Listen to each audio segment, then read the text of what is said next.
Unilever বাংলাদেশের ঢাকা সদর দপ্তর পরিদর্শন করেছেন যুক্তরাজ্যের বাণিজ্য দূত ব্যারোনেস রোজি উইন্টারটন। বান্ডেল থাকলে প্রতি সেনমানিতে টাকা বাঁচবে। বিকাশ সেনমানি বান্ডেল কিনে জিতুন প্রতি লেনদেনে। এবং বাংলাদেশে নিযুক্ত British high commissioner Sarah Cooke. এ সময় তাদের স্বাগত জানান প্রতিষ্ঠানটির ঊর্ধ্বতন কর্মকর্তারা। উচ্চ পর্যায়ের এই সফরে ব্রিটিশ ঐতিহ্য থেকে বেড়ে ওঠা এই প্রতিষ্ঠান কিভাবে বাংলাদেশের সামাজিক ও অর্থনৈতিক বিকাশে একটি অপরিহার্য অংশ হয়ে উঠেছে তা তুলে ধরা হয়। এছাড়া জলবায়ু সহনশীলতা সহ প্রতিষ্ঠানটির নেয়া বিভিন্ন টেকসই উন্নয়ন কর্মসূচিগুলো উপস্থাপন করা হয়। ব্রিটিশ প্রতিষ্ঠান হয়েও ইউনিলিভার যেভাবে বাংলাদেশের উন্নয়নে গুরুত্বপূর্ণ অংশ হয়ে উঠেছে তা অনুপ্রেরণাদায়ক বলে জানান যুক্তরাজ্যের বাণিজ্য দূত।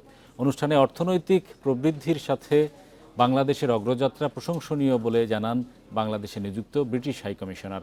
1962 সালে চট্টগ্রামের কালুরঘাটে একটি সাবানের কারখানা স্থাপনের মধ্য দিয়ে বাংলাদেশে ইউনিলিভারের যাত্রা শুরু হয়।